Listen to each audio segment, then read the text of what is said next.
pessoal, tudo certinho? Estamos aqui no Centro de Filosofia e Ciências Humanas da UFPE, na sala do Laboratório de Informática, para falar a respeito de um projeto, que é sobre escrita e leitura filosófica. Estamos aqui com o professor Fábio Tenório de Carvalho. Ele é professor da casa daqui desde 2016, ele é especialista em filosofia moderna e epistemologia, e ele fez a graduação em jornalismo. Então ele tem esse passado na área da comunicação, da capacidade de escrever e se comunicar de maneira excelente e adequada. Então a gente vai falar aqui com ele e fazer algumas perguntas a respeito desse projeto, do Clube de Leitura e Escrita Filosófica. Tudo bem, Fábio? Tudo bom, meu cara. Prazer. Então, Fábio, um aluno pode se perguntar, poxa, eu aprendi a ler na alfabetização, passei minha vida inteira lendo texto, tive que escrever 500 milhões de redações para fazer o Enem, por que diabos que eu iria gastar meu tempo vindo para um grupo de estudos para aprender a ler e escrever de novo? Assim, qual é a diferença da leitura e da escrita filosófica que exigiria esse cuidado maior? Tá, bom, Cédric, o ponto é o seguinte, as capacidades de leitura e escrita, elas têm níveis, vamos dizer, de domínio. Você pode escrever e ler bem, por exemplo, textos jornalísticos informativos, uma notícia de jornal, algo assim, mas isso não significa que você vai ter as habilidades suficientes desenvolvidas para ler um texto de filosofia, ou escrever um texto de filosofia.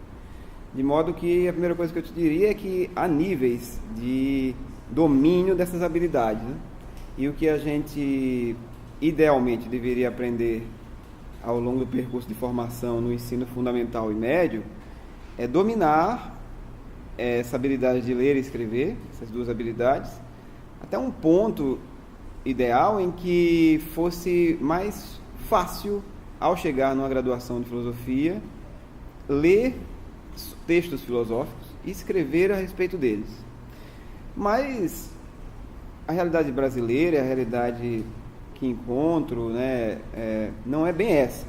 O que vejo quando tenho que lidar com esse tipo de habilidade e esperar, ou contar que os alunos a utilizem para escrever e fazer atividades acadêmicas, é que em algum ponto da formação pregressa deles, algo dessas habilidades não foi desenvolvido de maneira adequada. Então, isso se reflete, inclusive, nos índices internacionais que constantemente mostram que os estudantes brasileiros estão num nível muito baixo do que seria esperado dos nossos alunos. Então, nesse sentido, o senhor, como professor universitário, que lida não apenas com alunos de filosofia, mas também com alunos de outros cursos, nas disciplinas de introdução à filosofia, e com isso tem acesso a uma amostragem razoavelmente ampla dos alunos, qual seria então esse grande desafio de ter que trabalhar com esses alunos textos tão complexos, tão difíceis, que as maiores mentes da humanidade têm dificuldade às vezes em entender, em compreender bem, com alunos que estão assim, recém-saídos do ensino médio e com essas deficiências? Eu vou te dizer, a minha experiência como professor começou, como boa parte das pessoas que trabalham que entram na carreira acadêmica, começou como professor substituto em Universidade Federal de Minas Gerais. E o que eu vi lá, a experiência que eu tive lá foi com estudantes de cursos mais diversos, menos de filosofia, ciências contábeis, geografia, administração, às vezes direito. E eu sempre preocupado em fazer uma aula que pudesse ser proveitosa para eles e que me parecesse boa, eu me preocupava em selecionar textos e esperar deles e demandar deles exercícios e atividades que tivessem alguma relação, ainda que não tão direta, com o curso que eles estavam fazendo.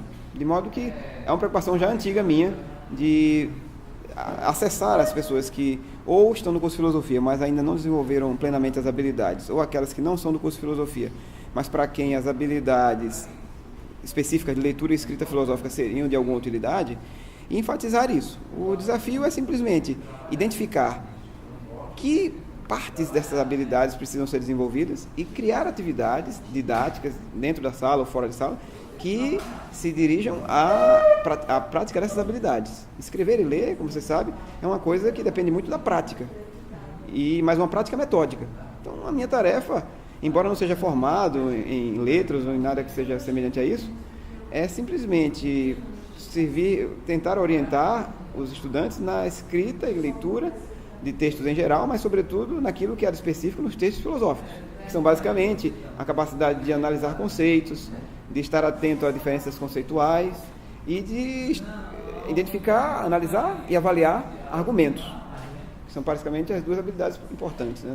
Então, nesse sentido, a educação clássica, né, assim, inspirada desde o projeto que Platão já fala lá na República, né, e como se desenvolveu no medievo e tudo mais, né, que tinha aquela ideia do trivium, né, e do quadrivium, para só depois entrar no estudo propriamente da filosofia, né? Então, o estudo do trivium seria, né, o domínio da gramática, né, entendido não apenas como análise sintática, mas também como familiaridade com os grandes escritores, com os grandes poetas, com o grande estilo, garantir que a gente está falando a mesma língua, das mesmas coisas, com os mesmos símbolos.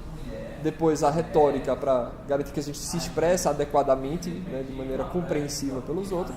E depois a lógica, né?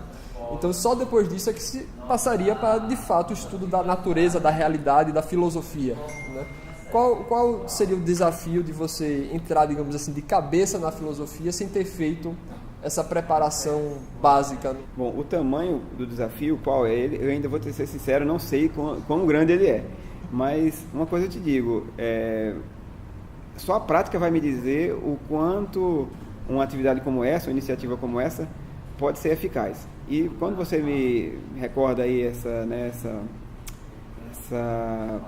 maneira de formar as pessoas, né, de um passado já distante para nós, e tudo aquilo que talvez não seja mais feito hoje, né, me faz pensar em tantas coisas, mas como eu não sou especialista em educação, posso apenas dar palpites, né, como, por exemplo, no momento em que a gente precisou massificar a educação, né, que ela não era mais um projeto para um certo grupo da sociedade, que consequências isso teve para essa concepção da pedagogia, né?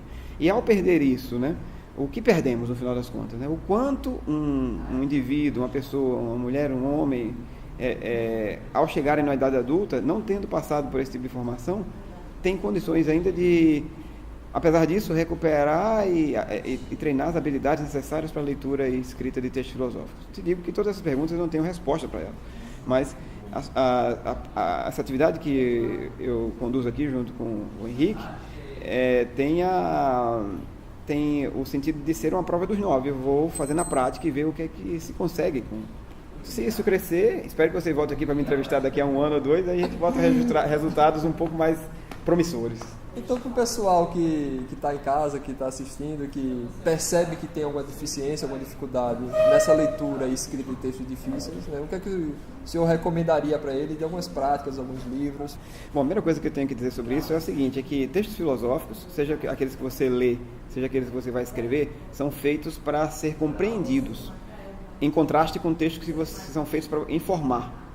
Então, um texto jornalístico te conta uma notícia, um fato que aconteceu, ele te informa. E você então, vai ser tanto melhor quanto mais rápido e objetivamente ele te informar. Textos literários, romances, poesia, são feitos para te proporcionar outro tipo de experiência com a língua e com as imagens poéticas, com as narrativas e coisas assim. Mas o texto filosófico é feito, concebido para que você compreenda melhor certas coisas.